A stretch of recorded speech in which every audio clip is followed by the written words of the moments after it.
Salut à tous, épisode 4 avec les San Antonio Spurs et je vous promets du spectacle et aussi voilà, vraiment c'est du bonheur, c'est parti, c'est évidemment l'apparition, en tout cas la renaissance, la confirmation, ce que vous voulez, du Heat qui s'avère être l'adversaire principal, une espèce de clone, une équipe qui fait peur alors qu'on croyait avoir construit une super équipe aux Spurs partie pour régner sur la NBA. Et oui, on s'est construit notre kryptonite en quelque sorte. Et oui, il suffisait de pas grand chose, vous me direz, puisque Miami Heat déjà c'était coquin à la base, et là ça devient l'épouvantail, à tel point que évidemment il va falloir sortir de l'Ouest, mais ce que je crains par-dessus tout, c'est retrouver ce Heat en finale avec mes Spurs. Donc c'est ce qu'on verra dans cet épisode qui parlera aussi de l'intersaison des deux équipes et du tout début de saison suivante. On est dans les playoffs 2022 et les Warriors sont le premier adversaire des Spurs pendant que le Heat aura fort à faire, déjà au premier tour, face aux Milwaukee Bucks de Giannis Antetokounmpo. On avait quelques petites blessures qui traînaient de ci de là. Justice Winslow un petit peu touché mais qui joue quand même. On a aussi Lonnie Walker de mémoire, on a le petit Johnson là, qui aussi se sont remis de petites blessures. DeJounte Murray avait été un petit peu touché un peu plus tôt dans la saison. C'est les playoffs, hein, on serre les dents, on joue. On voit que du côté de Miami, ça mène rapidement 2-0. Et du côté de San Antonio, alors, Simcast du match 2, oui, ça mène aussi 2-0. Donc le premier tour il est bien parti. On voit que s'annoncent à l'horizon les Clippers pour les Spurs en demi-finale de conf. Donc à voir si tout ça se confirme. Ah tiens, Milwaukee a pris le match 3. Ok, troisième match entre Spurs et Warriors. Qu'est-ce que ça donne? C'est plutôt pas trop mal parti, oui. C'est 3-0 déjà. Oh là là, il y a du 3-0 à l'ouest en pagaille.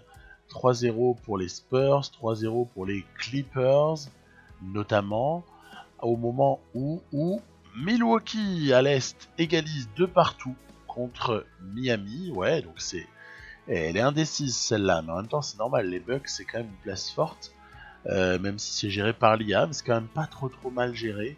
Je les ai croisés par-ci par-là. Bon, premier tour expédié, le sweep infligé aux Warriors pendant que la petite blessure de Lonnie Walker, c'est pas possible. J'ai besoin de Lonnie Walker. Si je n'ai pas Lonnie Walker, c'est dramatique. Parce que personne n'est capable d'avoir la polyvalence qu'il a. Il est à la fois ball handler, il est à la fois finisseur, il explose en contre-attaque, il y a du shoot externe, il y a des pénétrations, il y a tout ce qu'on peut imaginer, il y a de la défense, bien sûr, de la défense, au cas où on aurait besoin d'un deuxième gros défenseur sur les lignes arrière, suivant les oppositions qu'on va avoir. Bref, espérons, en tout cas c'était pas très grave, mais espérons que Lonnie Walker puisse revenir dans pas trop longtemps. Tiens, ça s'est resserré à l'ouest entre Clippers et Suns.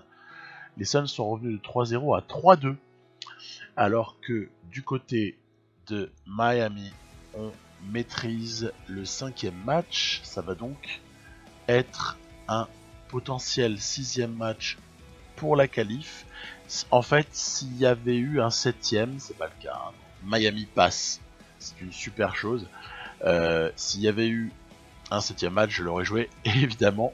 Vous me connaissez, hein, si vous avez l'habitude de mes vidéos. Maintenant là, c'est passé en 6, c'est très bien, j'ai pas eu à intervenir, ça veut dire que le jeu gère et la meilleure équipe est passée. Élimination des Clippers d'un côté et des Sixers de l'autre. C'est énorme. Il y a déjà donc 2 upsets de taille au premier tour. Du coup, on se frappe les Suns avec les Spurs. Suns qui vont d'ailleurs arracher le premier match du côté de San Antonio. L'autre côté, c'est une opposition face aux Nets. Vous savez, les fameux Brooklyn Nets de Kevin Durant et Kyrie Irving. Hein, je confirme, c'est bien les deux superstars des Brooklyn Nets dans cette partie aussi. Donc il n'y a pas eu de mouvement avec ces deux-là. Les superstars bougent rarement dans Touquet. Je parle de trade bien sûr.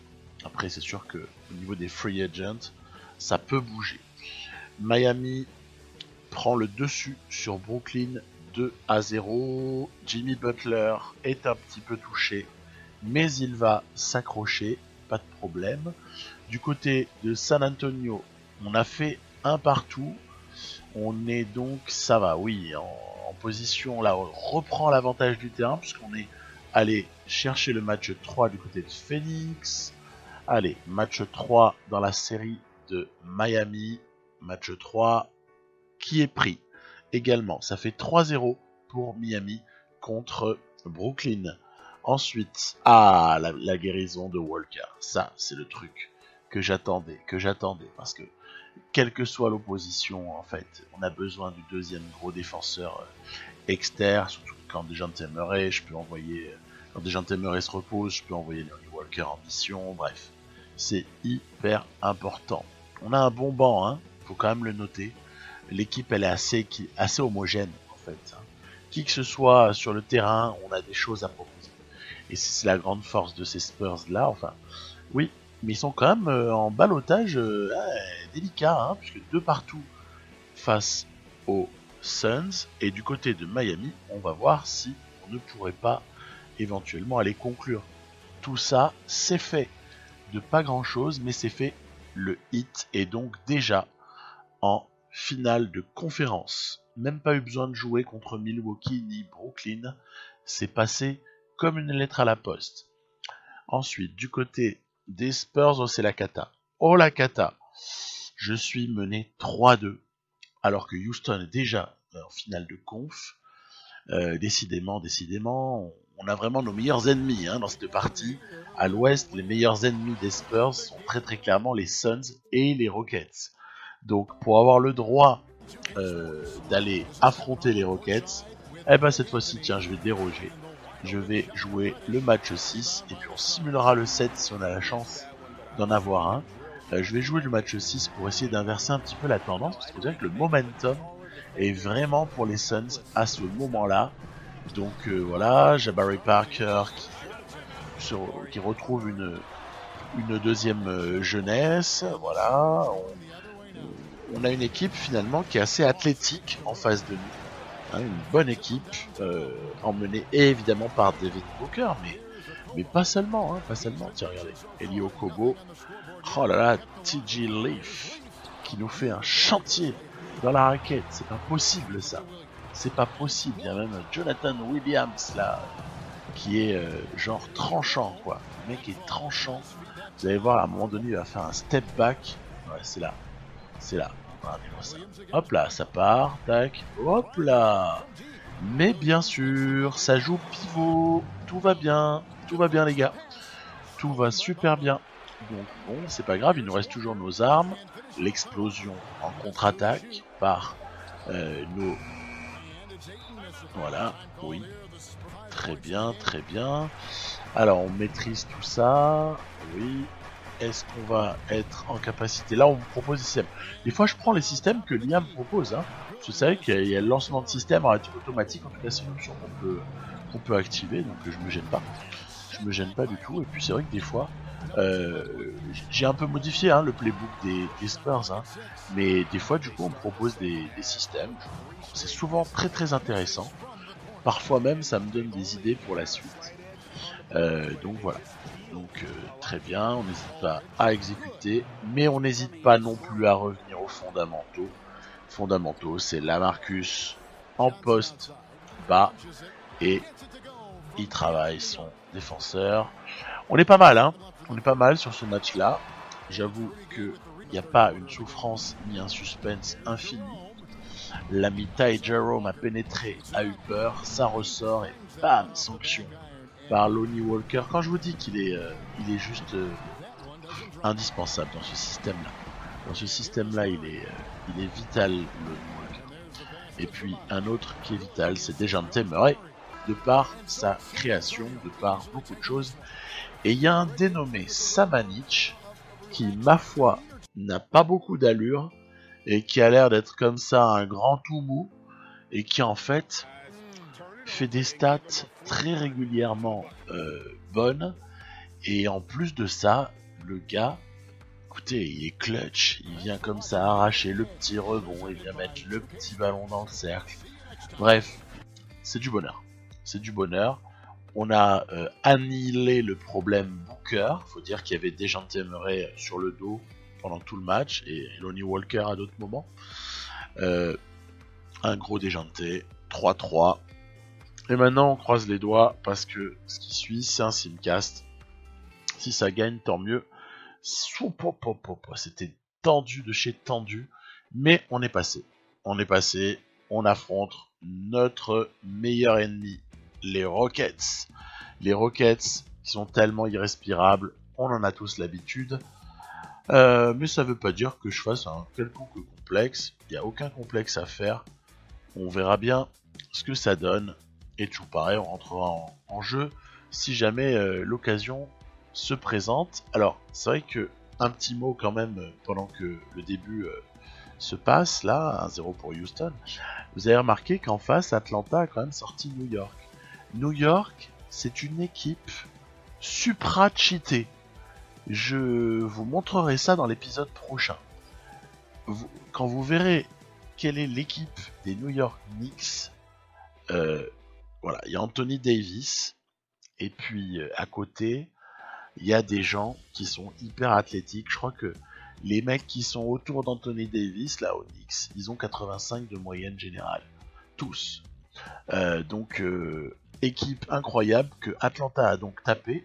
Atlanta, petite fierté au passage, puisque Atlanta, c'est quand même une équipe à qui on a contribué.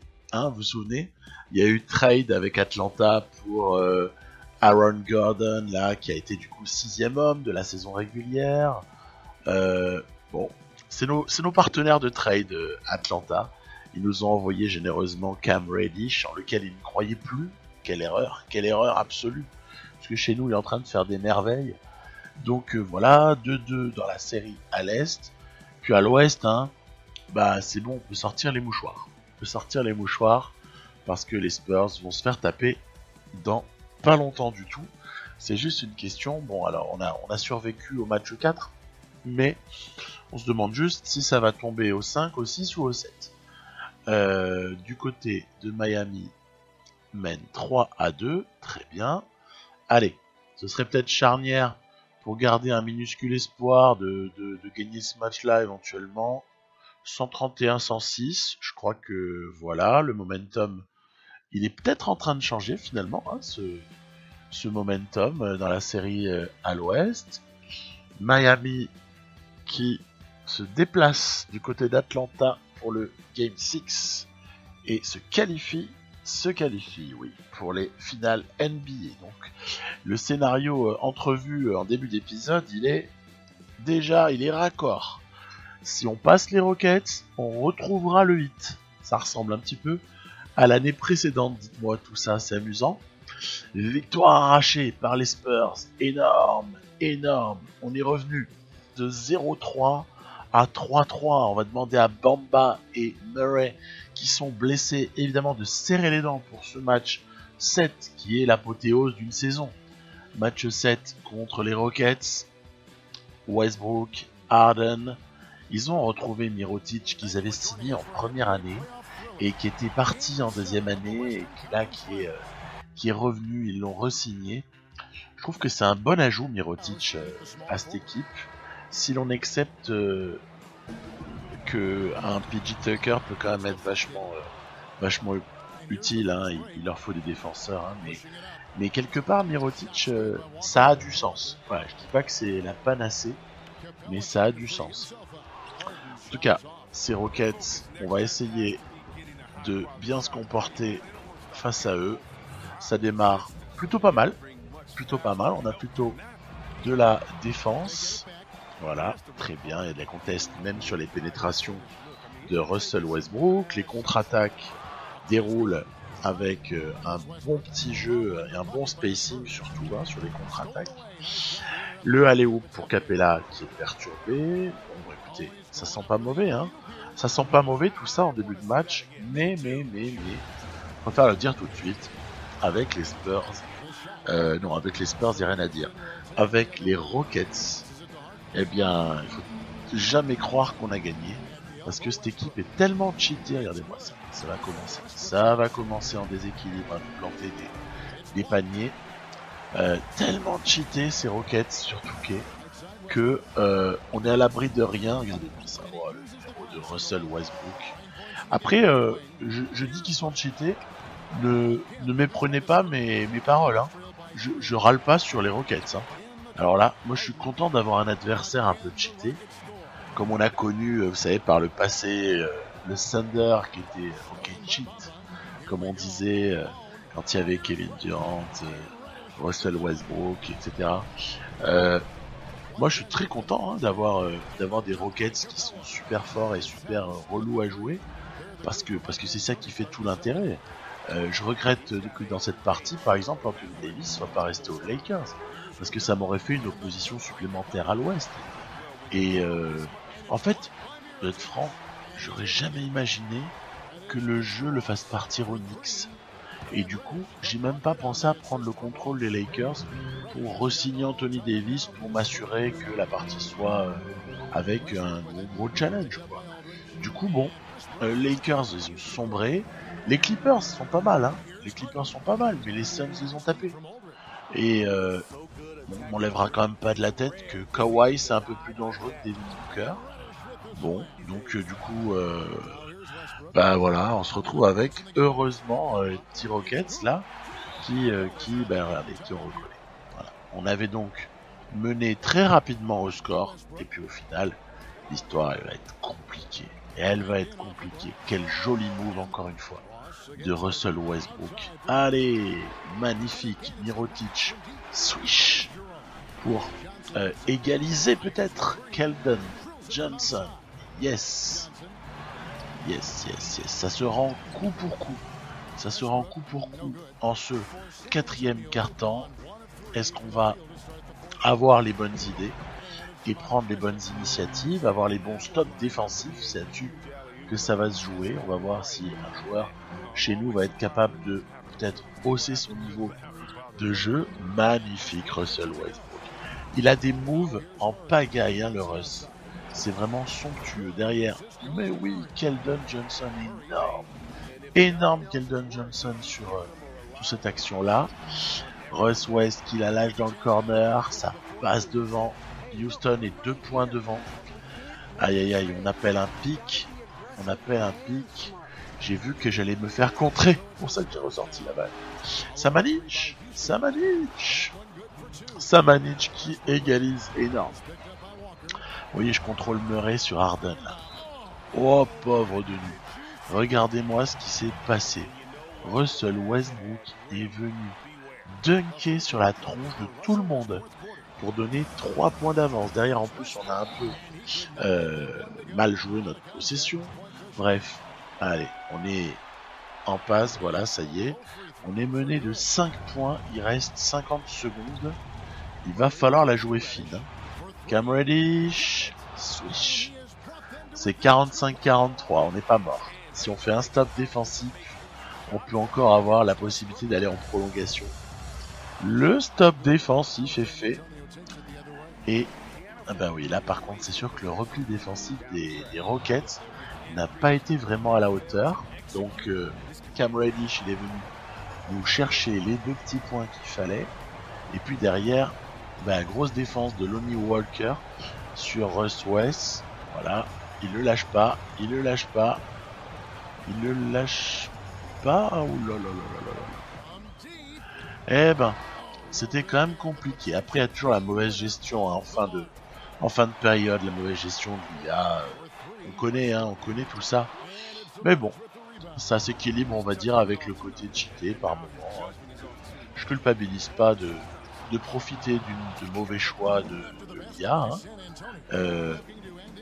Voilà, bonne contestation de Russell Westbrook. Des gens t'aimeraient qui arrivent à passer. Non. Non, ils ne passent pas. Mais par contre, voilà, vous voyez, je vous parlais de Samanic qui arrive toujours au bon moment, au bon endroit. Samanic, hop, il était là, il prend le ballon, il remet dedans. Et derrière, quand même, allez, ce serait trop simple. On avait pris un peu d'avance. On va pas non plus s'imaginer que tout ça va nous tomber dans la bouche tout cuit. Plus 2 à ce stade-là. Russ West pour la pénétration et le contre. Le contre dans la foulée. Oh, le mec remet dedans. Énorme. Égalité. 50 partout. Ouais. Russ West a mis 27 points. Je joue en 4 fois 5 minutes. Hein. 27 points. On va voir les extrapolés tout à l'heure. Ça va piquer. Hein. Ça va piquer. Ah, le shoot raté. Le shoot raté. Il y a eu une contestation de House qui était pas inintéressante. Qui fait que Reddish a raté son shoot à mi-distance. Allez, il faut défendre, défendre, défendre. Non, pas comme ça. Ouf, on a eu de la chance. On a eu beaucoup de chance. Et là, par contre, c'est pas de la chance. C'est de la contre-attaque. Et il y a une faute, heureusement, une faute utile des Rockets sur Cam Reddish qui, quand même, a l'opportunité sur les lancers de nous donner un petit peu d'avance. C'est bon. Cam Reddish fait un gros match. Hein. Très gros match au score de Cam Reddish. Hein. Mine de rien, le mec, il est moins clinquant que Russ West, mais il fait un chantier. Dans son style, il fait un chantier. Donc, Capella. Je vais rouiller Harden sur le côté, là. Voilà. Et je m'occupe, par contre, personnellement, je m'occupe de House, que je pousse à prendre un shoot à mi-distance, parce que je me doute bien que ce sera très difficile. Vous avez vu, je lui ai ouvert l'espace, en fait. Et là, ça sent plutôt pas mauvais à ce stade-là, puisque Mo Bamba se retrouve avec 2 lancers. S'il met les 2, on a quasiment gagné. On va voir le deuxième, parce qu'il y a encore la possibilité de le rater, d'aller en prolongation. Il met dedans. Très bien, Mo Bamba. Très bien. Il n'y a plus de temps mort pour les Rockets. Qu'est-ce qui va se passer? Shoot à la Desesperado. Oui, c'est raté. C'est terminé. Les Spurs retournent en finale NBA un an après et ont tapé leurs meilleurs ennemis, les Rockets. Et c'était à l'extérieur cette fois, hein, parce qu'on avait un moins bon bilan en régulière que les Rockets qui ont véritablement marché sur la saison régulière avec, je voulais pas rappeler, mais l'épisode précédent, Russell Westbrook MVP, le coach Mike D'Antoni, coach of the year. Ils étaient à 66 et 16, je crois. Et on les a sortis. On a sorti cette équipe des Rockets, mais ça n'a pas été évident, mais on s'attend pas non plus à ce que ça le soit. Hein. C'est normal que ce soit un petit peu difficile. Un énorme Cam Reddish. Regardez la shooting chart de Russ West. C'est énorme. Pourcentage un peu dégueulasse, mais qu'est-ce qu'il a pu enquiller comme point, hein. Match de Reddish beaucoup plus propre, lui, puisqu'il est à plus de 50% au shoot. 61 points pour Russ West en extrapolé, et le pourcentage est dégueulasse. Il est à 25 sur 74. Le truc improbable, mais je crois que j'ai jamais vu 74 shoots pris dans un match par un joueur en extrapolé.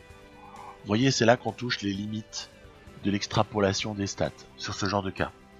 Là, on touche vraiment les limites. Mais en même temps, si 9 fois sur 10, l'extrapolation, elle est pertinente, et qu'une fois sur 10, même moins d'ailleurs, elle pète un plomb, bah, c'est pas grave. Donc, puis tout ça se noie d'ailleurs dans les moyennes, puisqu'il y a des moyennes qui sont faites, et les stats à la fin, elles sont quand même moins délirantes, parce que c'est que des moyennes. Allez, finale NBA, match 1, je joue avec les Heat. Pourquoi? Parce que le Heat est l'équipe qui reçoit, et oui, le Heat a un meilleur bilan que les Spurs qui, au final, des baillots ça fait mal. Hein. Au final, les Spurs pas fait une régulière très bonne, hein, en fait. 50 et 32, hein, ou 52 et 30, pardon. 52 et 30, c'est pas phénoménal, hein, pour une équipe qui était championne l'année précédente. D'ailleurs, un moins bon bilan cette année que l'année d'avant. Waouh, c'est la foire d'empoigne. C'est la lutte sur chaque ballon. Ces deux équipes-là, que j'ai fabriquées, hein, faut quand même être honnête, ces deux équipes se rendent coup pour coup. Et honnêtement, c'est difficile de prévoir quel peut être le vainqueur, parce que c'est totalement improbable. Hein. Tyler Hero, Jimmy Butler, ça va très très vite en contre-attaque, même si les Spurs ont pris à ce stade-là un léger avantage, plus 7 pour les Spurs. On espère avoir un petit peu de réussite au shoot extérieur. Kendrick Nunn, swish, ça fait 4 points, maintenant 6 de déficit. Allez Kendrick, c'est pour toi mon grand, c'est pour toi, et c'est rededans, énorme Nunn, pas mal du tout, qui nous permet d'espérer encore, même si, vous voyez, les Spurs tiennent bon, hein. Offensivement, les Spurs assurent le coup, ils sont à 28 et nous à 23, donc il va falloir mine de rien remonter, hein, c'est 5 points d'avance. Allez, Kendrick Nunn, waouh, énorme, encore une fois de la réussite externe pour Nunn. Attention, hein. Le contre de Derrick Jones sur LaMarcus Aldridge. Bon, allez, c'est super tendu parce que j'aurais envie de terminer le troisième quart en étant à égalité. Ce serait génial. 8 secondes, 7 secondes. Allez, le tir! Oh, pauvre de nous. Oh, Jones qui il nous bouffe la feuille sur ce coup-là. Derrick Jones nous bouffe la feuille, surtout que, allez, d'entrée de quatrième quart-temps, les Spurs font un petit écart au score. Allez, voilà, ça y est, il reste 3 minutes. Égalisation, égalité parfaite entre ces deux équipes. On a Justice Winslow qui pourrit la vie de Dejounte Murray de par son activité défensive. Allez, balle à Cam Reddish, jolie pénétration. Cam Reddish assez fort, il est assez brillant. Il a quelque chose de smooth, hein, vous voyez ce que je veux dire.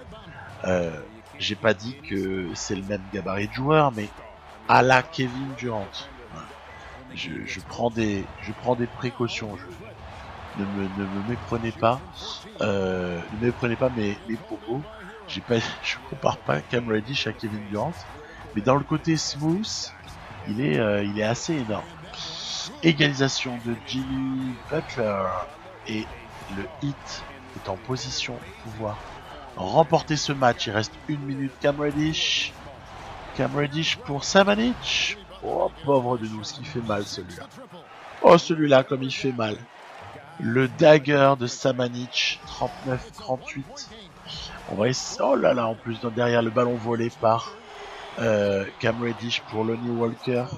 Plus 3 pour les Spurs et le shoot est raté. Heureusement, Adebayo remet la claquette. Et là, c'est quoi? C'est le petit mouvement de Cam Reddish qui peut-être va leur offrir le match. Je décide de ne pas appeler de temps mort et de plutôt jouer le coup avec JBB. Et une sortie d'écran de Tyler Hero. Oh là là, c'est raté. Terrible. Terrible désillusion. Terrible désillusion pour le Miami Heat qui perd à domicile ce premier match des finales NBA. Pourtant, on a shooté à 46% à 3 points, c'était pas dégueulasse. Je crois il a manqué des trucs. Et puis bon bah, l'équipe en face est quand même pas dégueulasse non plus, hein, faut quand même le dire. Mais bon, un petit peu déçu, hein, je suis un petit peu déçu de me faire taper par les Spurs. J'espérais beaucoup, il y a un gros match de Adebayo. Peut-être que Winslow et Favors n'ont pas été assez mis en position de jouer un rôle, hein, je pense. Il y a un gros Rudy Gay aussi sur ce match-là. 1-0 pour les Spurs, donc. Ensuite, Simcast. On Simcast. Miami va chercher l'égalisation. On était toujours du côté de la American Airlines Arena de Miami. Ok. 2-1 pour le 8, énorme, qui va reprendre l'avantage du terrain lors du match 3. Et du coup, je me dis, allez, t'as joué un match avec le Heat. Maintenant, pour être vraiment raccord, tu vas jouer un match avec les Spurs. Et on verra bien ce qui se passe. Alors, les 5 sont inchangés. Et cette fois-ci, changement de décor, donc AT&T Center pour un petit Spurs Heat. Vous voyez que Murray va de mieux en mieux. La blessure de l'ami Bamba est guérie. Voilà, on ressort le ballon pour le shoot extérieur. Tout ça est du domaine du classique. Ah, évidemment, en contrôlant les Spurs et en jouant contre le Heat, on s'expose à ce que l'IA fasse un chantier avec Jimmy Butler. Que je n'avais pas cherché à faire réellement. Moi, quand je joue avec Miami là, dans cette partie, je suis dans une démarche un peu plus collective. Je ne cherche pas réellement à briller pour Jimmy parce qu'il est franchise player. Je cherche vraiment à répartir le truc, à essayer de faire un jeu un peu équilibré. Voilà. Bon, peu importe. Là, on est avec les Spurs, donc j'arrête de parler du 8. On va essayer comme ça de contrôler les velléités adverses. Allez, on attend qu'il y ait un mouvement qui se fasse. Yes, Rudy Gay, très très bien servi par Cam Reddish. Et Jonathan Isaac, il est propre. Hein. Qu'est-ce qu'il est propre, Isaac? C'est énorme. Adebayo, bien mon garçon. Adebayo qui possède un shoot externe, bah oui, c'est vrai. Hein. Tout ça n'est pas surfait. Et Casey Okpala en fadeaway. Mais dites-moi, mais c'est intéressant tout ça. On voit plein de trucs que j'ose pas faire quand je joue avec le Heat. C'est rigolo ça. Derrière, Keldon Johnson, oui, qui permet aux Spurs de reprendre 3 points. Ty Jerome, il faut défendre. Il faut défendre sur Kendrick Nunn. Il m'a énervé sur ce coup-là. C'est pas possible. Pas possible cette passoire. Derrière, Jimmy qui va... Ah là là, ça sent pas bon. Ça sent pas bon. On est en 4ème quart-temps. On est en 4ème quart-temps. Miami a repris le dessus. Et je ne sais plus quoi faire. Je ne sais plus quoi faire en attaque. À tel point que... heureusement que Samanic va comme ça. Mais le fadeaway derrière Tyler Hero qui s'échappe du marquage de Lonnie Walker. Oh là là, c'est raté, c'est pas possible. C'est pas possible. C'est pas possible. Il faut faire faute. Faites faute, messieurs. Faites faute. Ou alors, vous me volez le ballon. Voilà, à la régulière. On a volé la balle. Égalisation, vous avez bien vu. Égalisation des Spurs. Il reste 3-2. 1. Jimmy Butler. Ça ira en prolongation. Prolongation donc sur ce match. 4. Justice Winslow à la mode. Je m'appelle James Harden, mais personne ne le savait. Le petit Rivers qui n'a pas fonctionné là pour Aldridge. Derrière, c'est actif. Hein. C'est actif, c'est athlétique. Tiens, il y a une curiosité. Oh là là, Tyler Hero qui plante. Plus 4 pour le 8. Le 8 vraiment solide en prolongation. Faute, écran mobile de la Marcus Aldridge, faute offensive. Derrière, ballon à Jimmy. Que fait Bam Adebayo? Il la remet dedans. Ouais, je crois qu'on a compris la sentence. Derrière, allez. Et ben non. C'est Adebayo qui en plus trône au rebond. Isaac en mode Yanis bis. Bref, ça met dedans. Ça défend l'acier. Et nous, on n'a plus que nos yeux pour pleurer. On est donc à 3-1 pour Miami. Voilà, qui vient chercher en prolongation ce match 4 du côté de l'AT&T Center de San Antonio. Bon, je suis un peu déçu parce que à chaque fois que j'ai joué, c'est l'équipe avec laquelle je jouais pas qui a gagné. Et je commence à avoir une petite explication sur le sujet. Je commence à me dire en fait que c'est parce que j'ai probablement construit de manière très défensive hein, chacune de ces deux équipes, mais surtout le Heat. Et de ce fait, ouais, ils sont trop forts en défense pour moi. J'ai du mal à... Et peut-être que sinon, il y a aussi un truc, c'est que comme j'aime bien les deux équipes, il n'y a pas, vous savez, la détestation de perdre qu'on peut avoir parfois, hein. La détestation de la défaite qui fait que vous surpassez, vous concentrez un petit peu plus, etc. En fait, moi, qu'importe quelle équipe gagne, je m'en fous, puisque tout ce que je veux, bah voilà, je l'ai ma finale, le titre NBA pour l'une des deux. Bon bah en l'occurrence, on a bien compris, hein, plus 4, 7 secondes à jouer. Le titre NBA, il est pour le Heat de Miami. Voilà. Sur un dernier shoot désespéré. Et oui, et oui. C'est énorme. Le quatrième, c'est ça, hein, quatrième titre du Heat en tout. Je sais pas de bêtises, je crois qu'il y en a 3. Pour moi, il y en a 3. Hein. Il y en a un avec D-Wade et Shaquille O'Neal. Et il y en a 2 avec... oui, c'est ça. 2006, donc c'était D-Wade. Et un peu solo. Et 2012-2013, ça, on a plus le souvenir de tout ça, avec notamment le shoot de Ray Allen, etc. La bande à LeBron. Oui, c'est donc le 4e titre NBA pour le Miami Heat. Et l'ambiance, elle est géniale dans la salle. Quand vous jouez les matchs à Miami, là, c'est que du bonheur. C'est que du bonheur. Si vous l'avez jamais essayé, je vous le conseille 100 000 fois.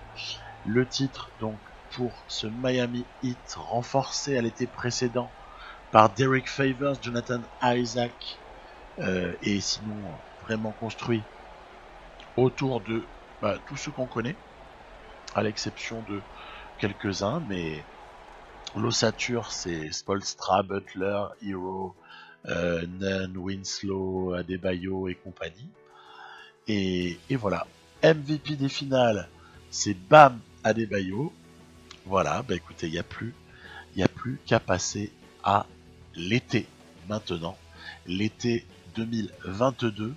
Je vais vous montrer ce que j'ai fait avec chacune de ces deux équipes. Alors du côté des Spurs, bon en tout cas j'ai mélangé. Hein. On a comme ça des retraites, mais je retiens Dragic parce que je compte le prendre en vétéran. Du côté du Heat, voilà, j'ai envie de rappeler Goran Dragic. Je suis assez attaché à Goran Dragic. Je trouve qu'il est assez... c'est un super mec, quoi. C'est un super mec. Regardez comment ce type, All-Star en 2018, accepte son rôle de 6e homme du côté du Miami Heat. Il est exemplaire, il est clutch, il est tout ce que vous voulez. Il est... bon, je sais pas, voilà. Vous allez dire que je suis fan, mais j'adore Dragic. Je change les règles. Je remets les 14% là, hein. C'est bien de remettre les 14% comme à la dernière loterie. Et puis là, je vais tenter un truc rigolo. Je vais tenter de mélanger pour les playoffs. Vous voyez ce que je veux dire? De mélanger les 8 meilleures équipes de chaque conférence. Alors, c'est pas la réforme que la NBA est en train de vouloir peut-être mettre en place. Hein. C'est pas celle-là. Mais bon, intéressant. Alors, on voit que les Spurs n'auront le tour de draft des Portland Trail Blazers que l'année suivante, puisque la protection a joué. D'ailleurs, les Trail Blazers ont carrément hérité du choix numéro 1 à cette draft. Donc, des Trail Blazers catastrophiques. Et puis, je me trouve un assistant, encore une fois, pour un an. On ne sait pas, peut-être que Tony Parker va apparaître dans le jeu, ou Manu Ginobili, ou vous voyez, un délire de ce style-là, puisque c'est Tim Duncan actuellement, notre coach, depuis la retraite de Greg Popovich. Donc ça, c'est pour ce qui est des Spurs, hein, où on a comme ça complété le coaching staff. Et du côté du Heat, il y a juste le préparateur physique dont il faut s'occuper. Je vais prendre le dénommé Peterson, qui va comme ça signer 4 ans. Voilà, c'est idéal. Et comme ça, ça comble le poste vacant. Et on va pouvoir du coup enchaîner. Et oui, on va donc maintenant pouvoir regarder ce qui peut être fait au niveau des trades. Parce que Ty Jerome, j'ai voulu lui donner sa chance avec les Spurs en meneur backup. mais il me fatigue un petit peu. Et je voudrais donner mon pick 18 plus 24 plus Jerome pour monter à la draft. Hein, vous voyez, c'est tout à fait réaliste, ça peut se faire. Ty Jerome est un très bon joueur à la 78. Il me semble que contre un pick 8 ou 7, je sais plus, c'est pas du tout exagéré. Donc je tente la négo avec nos partenaires particuliers, les Hawks, et voilà, comme ça fait un backup pour Trae Young de qualité, et puis nous, on va pouvoir se servir un petit peu plus haut dans cette draft. Et je vais faire, en fait, c'est rigolo parce que le hasard fait que je vais monter à peu près la même chose du côté de Miami, où cette fois-ci je vais me défaire de Marcus Howard. Je l'avais pas pris moi-même. Ils ont aussi 2 choix de draft, il se trouve, le hit là, parce qu'il y avait eu des trades qui avaient été faits avant que je prenne le contrôle. Et ils se retrouvent avec 22 et 30. Et moi, j'associe Marcus Howard à... Ah oui, non, désolé, je vous ai mis Jérôme, j'ai oublié de corriger. Howard plus 22 plus 30, ça paraît pas mal contre le 12. Moi, je trouve pas que ce soit du vol, hein. Je trouvais que Howard n'était pas assez défenseur en fait. Et donc je préfère aller drafter en 12 pour aller chercher un joueur correct, ou en tout cas avec lequel il y ait de l'espoir. Ce qu'on va voir tout de suite à la draft. Donc les Spurs se retrouvent avec le choix 7 et le Heat se retrouve avec le choix 12. Stephen Mitchell, premier choix, il va à Portland, un ailier fort plutôt intéressant. Et puis sinon, qu'est-ce qu'on a comme possibilité? Il y a en fait ce type dont je m'aperçois qu'il m'intéresse énormément au sport, c'est José Ramirez. C'est un Argentin. Il vous fait pas penser à quelqu'un? J'ai envie de revivre le passé, moi, un arrière un peu polyvalent, un peu beaucoup de choses à la fois, hein. Et en même temps, la logique, elle m'imposerait Jamie House. Jamie House qui apparaît comme le meilleur joueur disponible. Donc, je vais prendre le meilleur joueur disponible. Et on va croiser les doigts. On va regarder ce qui se passe entre. Pas grand chose. Ce qui fait qu'en fait, du coup, le Heat va drafter José Ramirez. Et après, vu que sur les postes externes, au niveau du Heat, on a ce qu'il faut. J'ai pas vraiment besoin de grand chose de ce côté-là. Par contre, à l'intérieur, prendre un Jamie House pourrait être pas mal. Du coup, je monte un trade pendant la draft. Ce Jamie House, c'est un petit peu un genre de Mirotic. C'est-à-dire, c'est un poste 4 qui stretch. Et du coup, je pense que c'est gagnant-gagnant en fait, puisque les Spurs ont un jeune talent à développer qui pourra peut-être jouer un rôle en poste 2 à l'avenir. Et pendant ce temps-là, le Heat récupère un rookie, ma foi, fort intéressant, qui pourra venir peut-être compléter la rotation. Mais je vous dis tout de suite, je compte pas le faire jouer tout de suite. Je ne compte pas faire jouer tout de suite Jamie House, ni d'ailleurs José Ramirez. Je pense que les deux joueront que à partir de 2023-2024, la saison qui suivra, parce que il faut renforcer tout ça, il faut bosser. Il y a notamment le côté défensif de l'un comme l'autre qui doivent être améliorés, ok. Ensuite, donc on a un petit joueur à développer de chaque côté pour la suite. Johnson Reddish, évidemment qu'on lève les options. Butler accepte sa player option, il va être prolongé dès qu'on pourra. Et Hero a été prolongé. Il y a du bon free agent, hein. Durant Irving arrive en fin de contrat là cet été 2022. Donc est-ce qu'ils vont continuer avec les Nets ou pas? C'est toute la question. Les qualifying offers, il y a quand même un cas qui est très très très important pour les Spurs. C'est Mo Bamba. Il faut à tout prix le prolonger 5 années. Hein, voilà. Ensuite, il y a eu le fameux bug l'été précédent avec Blossom Games et Stephens. Ok, mais nous, ce qui nous intéressera du côté du Heat, c'est de re-signer Okpala, Casey Okpala, qui est un joueur, ma foi, fort intéressant en sortie de banc. Et évidemment que du côté des Spurs, puisqu'il n'a pas pris sa retraite, je vais faire une proposition d'une année à LaMarcus Aldridge et la même à Rudy Gay, encore une fois, une année à un tarif de vétéran qui correspond à un mec là de 35 ou 34 ans, hein. Très bien. Mais la petite excentricité, c'est que je vais aller chercher ce qui peut être le futur Rudy Gay. C'est Josh Jackson. Josh Jackson, un joueur que j'adore, le petit renégat de Phoenix et Memphis, qui donne du cannabis à sa petite fille, magnifique. Et puis, autre apport de choix, puisque je me suis défait de mon backup meneur, je vais aller chercher un ancien de la maison, Derek White. Derek White va se voir proposer un contrat de 3 ans, ainsi que Danny Green, pas 3 ans, hein, lui par contre c'est une année. Et voilà, vous voyez, je suis vraiment dans une logique très Spurs, on prolonge les anciens, je reprends 2 anciens de la maison, et une fois que le moratoire est terminé et qu'on va éviter les bugs, je propose la prolongation intéressante pour Mo Bamba, 5 années à un tarif qui fait... voilà, hein. Mec, ça va, hein, il va pas dormir sous un pont. Hein. Et le pire, c'est qu'il accepte pas tout de suite. Il va falloir attendre 3 jours de plus pour que Bamba accepte son offre. Et je vais compléter mon roster, parce que je pense que c'est plutôt à l'intérieur qu'il faut encore aller chercher un 15e joueur. C'est Dewayne Dedmon. On est encore une fois aller rechercher un ancien de la maison.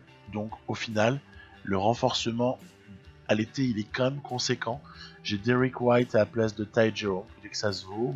Pour moi, White est mieux.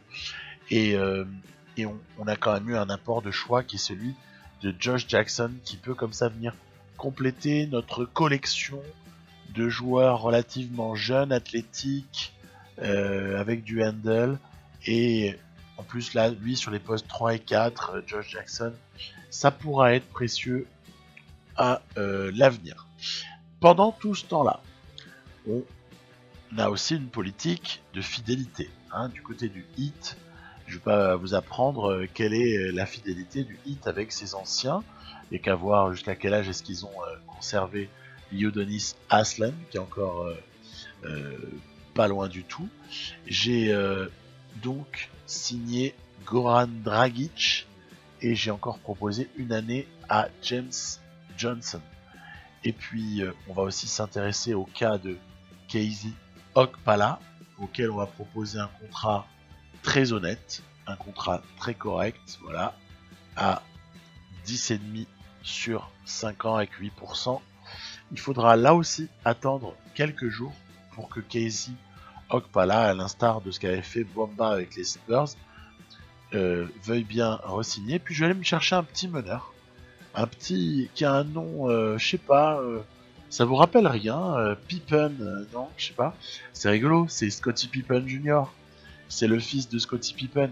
Donc voilà, je suis allé chercher ce petit jeune qui joue meneur. Lui, c'est vraiment un projet de développement. Hein. C'est notre 13e, et puis je vais aller chercher un vieux de la vieille, l'ex Orlando Magic, Dwight Howard, qui depuis a fait pas mal de franchises, mais quand même, il vient de là-bas.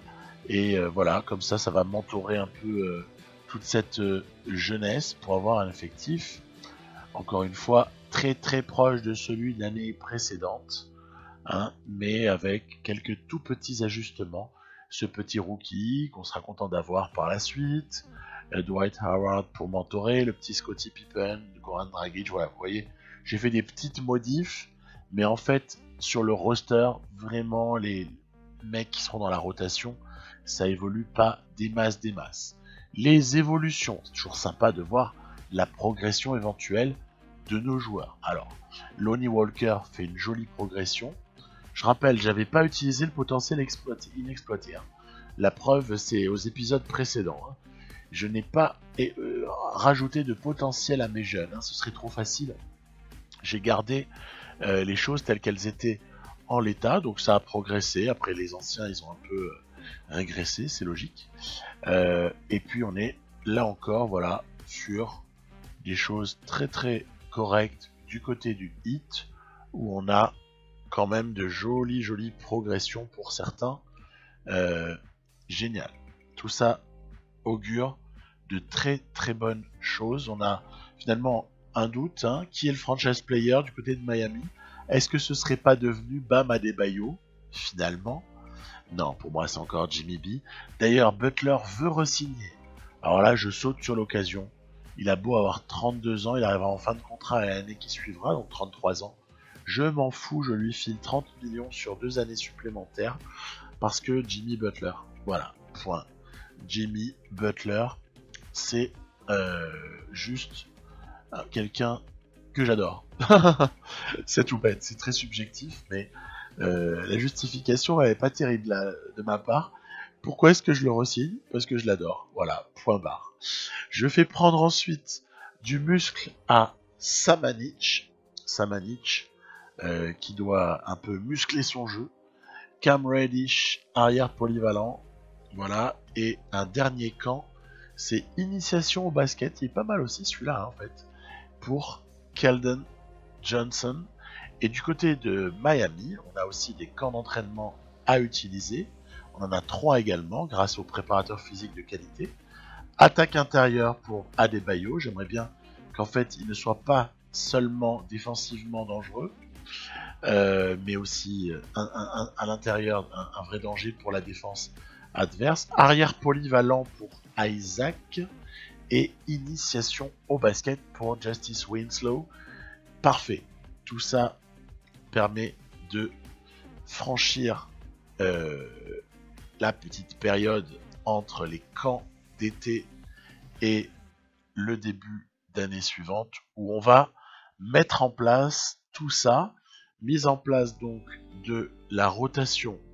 Le 5 des Spurs est inchangé. Ce qui change, c'est la manière d'organiser les sorties de banc et aussi la répartition des différents 5 en fait que j'aligne dans le match. Je fais exprès par exemple d'avoir du Aldridge à des moments en première option, même s'il sort du banc, c'est pas grave. Il y a des moments où comme ça il va nous apporter pas mal de choses. Et puis bon, il y a quand même un 5 majeur avec pas mal de minutes, hein, faut le dire. Je vais utiliser de la zone de temps en temps, parce que cette équipe-là est capable de le gérer. Voilà, on continue avec des choix qui ressemblent à ceux qui avaient été faits précédemment. On regarde s'il y a mieux à faire que notre système vitesse et espace. Bah non, on va conserver. Et je vais faire une évolution au niveau de la tactique. Enfin, non, je l'avais fait l'année précédente, mais j'aimerais que cette équipe, maintenant qu'elle est défensivement très forte, commence à développer un petit peu plus de QI offensif. Donc c'est pour ça que j'ai un entraînement équilibré au niveau collectif sur le plan de la tactique. Après, c'est sûr qu'individuellement, je fais plus de... c'est par type de joueur, là, voilà, je suis toujours par type de joueur. Et en ce début de saison, il faut s'occuper par exemple de José Ramirez et de Derrick White, etc., etc. Ensuite, le mentorat, c'est toujours intéressant. On a donc des mentors pour certains de nos jeunes joueurs que voilà, j'ai choisi de manière, on va dire, adaptée. En tout cas, j'ai essayé d'adapter. Voilà, Danny Green a beaucoup à apporter à Keldon Johnson. Patty Mills n'a malheureusement pas 3 insignes.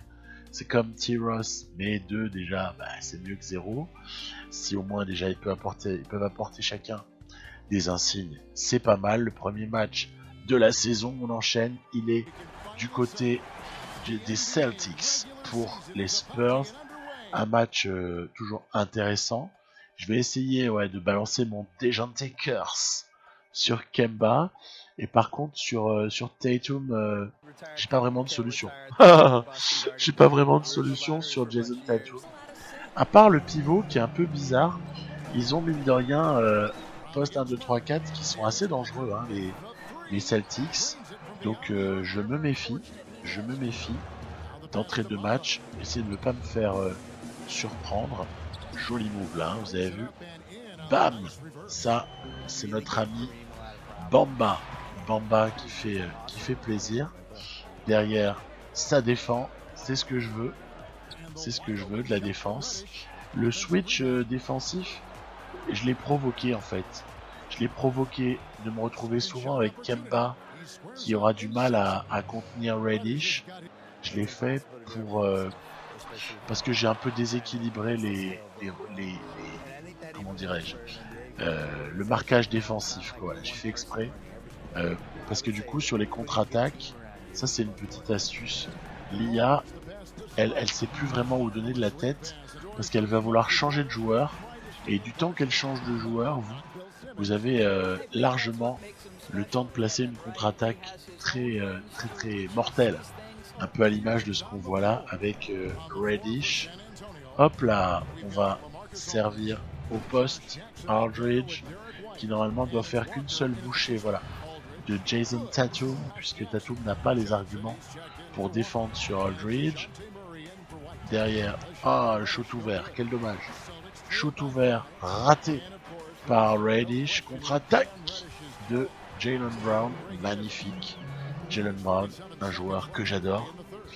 Jaylen Brown, c'est vraiment un gros kiff. Derrière, Jason Tatum qui égalise. Attention, les Celtics sont loin d'avoir dit leur dernier mot. 27 partout. Allez, on va essayer de s'appliquer. Fin de troisième quart. Peut-être donner la balle comme ça, voilà, transférer dans le corner pour Samanic. Très bien joué de la part de Murray. On va se faire aussi de la place à l'intérieur pour venir sanctionner. C'est souvent, j'ai remarqué, c'est paradoxal, hein, souvent le début de quatrième quart-temps, donc quand j'ai mon 5 mineur, hein, et ben mine de rien, c'est un moment où parfois je fais des écarts au score. Alors peut-être dans ce match-là, ça saute pas aux yeux, parce que justement on est en train un peu de subir, mais là c'est le milieu du quatrième quart-temps, voilà. Souvent, début de quatrième quart, mon 5 mineur me fait des différences. C'est ça qui est quand même assez énorme. Et derrière, le 5 majeur rentre, et le 5 majeur des Spurs, là dans cette version, c'est un peu un lockdown défensif, si on voit 2-3 craquages là en défense, mais globalement c'est un 5 qui est capable de fulgurance défensive, et ensuite comme ça, une fois qu'il a contesté, d'éclater en attaque, notamment aussi en contre-attaque. Là c'était un shoot à très longue distance pour Reddish. Derrière, joli, voilà, Murray arrive à ramener Walker à une relative inefficacité. Alors évidemment, des fois on rate les shoots, hein.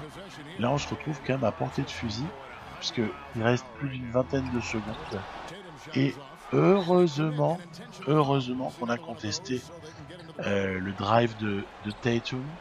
Et puis là évidemment on va se retrouver avec le fall game, voilà, le fall game pour, espérons-le en tout cas, voilà, boucler ce match. En tout cas boucler, c'est un peu prétentieux à ce stade là, il reste 18 secondes, il leur reste encore 2 temps morts, mais bon, le jeu du fall game n'aura pas tellement changé les choses. Ouais, j'ai souffert à 3 points, et j'ai pas eu finalement autant de points en contre-attaque que d'habitude, donc c'est pas mal, c'est une bonne victoire, parce que c'est une victoire qui ne profite pas de faiblesse trop défensive de l'adversaire. Vous avez vu le joli duel entre Cam Reddish et Jason Tatum, qu'on peut estimer remporté très légèrement par Cam Reddish, voilà, notamment sur les face-à-face. On a fait beaucoup souffrir Kemba Walker, et de notre côté, voilà, on a un Reddish qui est pas mal, avec un très bon banc. On referme le chapitre Spurs et on s'intéresse maintenant à tout ce qui concerne Miami. Pour Miami, on a mis en place une rotation avancée, comme d'habitude, hein. Cette fois-ci, voilà, il y a des nouveautés qui sont très légères. C'est que Okpala et Jones héritent de quelques minutes en plus dans la rotation. Je crois ils avaient 12 chacun la saison précédente. Là ils ont 15. Voilà. Et puis pour le reste, j'ai aucune raison de changer, hein. Nunn toujours en sortie de banc, Okpala aussi, Jones aussi. Favors qui est notre arme de poids en sortie de banc. C'est un joueur qui est quand même excellent et capable comme ça d'apporter des points, de la dissuasion, beaucoup de rebonds. Enfin, il est vraiment énorme. C'est une vraie arme. C'est marrant parce que mes rotations là, elles sont un peu plus binaires du côté de Miami. Rotation binaire, hein, vous savez, c'est un peu comme ce dont on se foutait de la gueule du coach d'OKC là, le nom, du coup je l'ai pas au bout de la langue. Le coach d'OKC, voilà, on se moquait de lui parce qu'il était dans des rotations excessivement binaires. Il y a des équipes en NBA, quand vous regardez les matchs, vous vous dites, mais pourquoi est-ce que le coach, est-ce qu'il met son 5 majeur, et puis, à d'autres moments, il change tout, et il laisse un 5 mineur, alors qu'il y a moyen de mélanger les 5.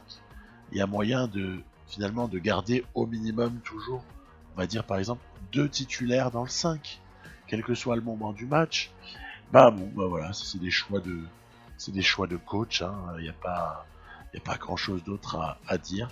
Donc voilà, je me suis amusé à faire quelque chose d'un peu plus binaire, c'est-à-dire 5 majeurs, 5 mineurs, avec le hit, alors que du côté des Spurs, c'est le mouvement permanent, hein. C'est la polyvalence, c'est pas des rotations très binaires, hein, du tout. Voilà, donc on a bouclé notre préparation, et maintenant, il s'agit simplement d'aller jouer le premier match, puis après, je vous dirai bye bye pour cet épisode-là, qui est déjà très long. On essaie de toujours les faire aux alentours d'1 heure, hein, ces épisodes de cette série avec les Spurs.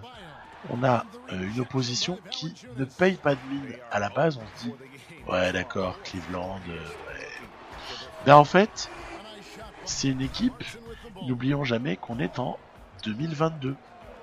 C'est une équipe qui est loin d'être ridicule, surtout si on lui ouvre les portes en défense, ça c'est sûr. Mais Darius Garland a progressé. Regardez à la mi-temps. À la mi-temps, c'est une catastrophe. On est mené 12-19 à la mi-temps, en 4 fois 5 minutes. Ça veut dire qu'on a mis 12 points en 2 quarts-temps. C'est ridicule. Donc bon, ok, on va essayer de réagir en troisième quart, en deuxième mi-temps de manière générale. Et là, ouais, c'est un joli système, celui-là, c'est le Punch 25X. Il est assez rigolo. Donc, objectif, recoller au score. C'est Cedi Osman. Et là, on a encore Larry Nance qui est bel et bien présent. Et on est en souffrance, hein. Très clairement, cette équipe nous fait mal. On a Darius Garland qui fait passer les Cavs à +8 avant la fin du troisième quart-temps. Kevin Love qui redonne comme ça une bouée. Il y a 7 points d'écart entre les Cavs et le Heat. Donc il va vraiment falloir un gros run défensif. Un gros run défensif, oui, pour pouvoir ensuite assurer sur des contre-attaques ou au moins rentrer nos paniers. Mais si on stoppe pas l'attaque adverse, on n'aura rien de bon. Heureusement, il va y avoir comme ça ce run où on va comme ça surdominer pendant quelques minutes, ce qui va permettre, regardez, on mène déjà 38-37 à ce stade-là, et évidemment, on va pas s'en satisfaire. Voilà Jimmy Butler qui fait parler toute sa puissance derrière, c'est Justice Winslow qui assurera un lancer capital, et donc, ben voilà, c'est une victoire du Heat, même si ça a été difficile la fin, hein. Ouais, mais bon, voilà, ça va. Donc, victoire du Miami Heat dans ce premier match de saison. Je vous ai montré le premier match de chacune des deux équipes, après avoir montré l'été qui a suivi les playoffs 2022, ainsi que l'été, ainsi que la préparation. Ben, il ne me reste plus qu'à vous dire à très bientôt pour la suite. Je vous dis à plus. Merci infiniment à tous ceux qui commentent, qui regardent, qui like. Vous êtes super sympas. La petite communauté Touquet autour de ma chaîne, même si elle reste modeste, devient de plus en plus intéressante. Les contributions sont sympathiques toujours. Je vous remercie infiniment et je vous dis à très très bientôt pour la suite des vidéos sur la NBA. Bye bye.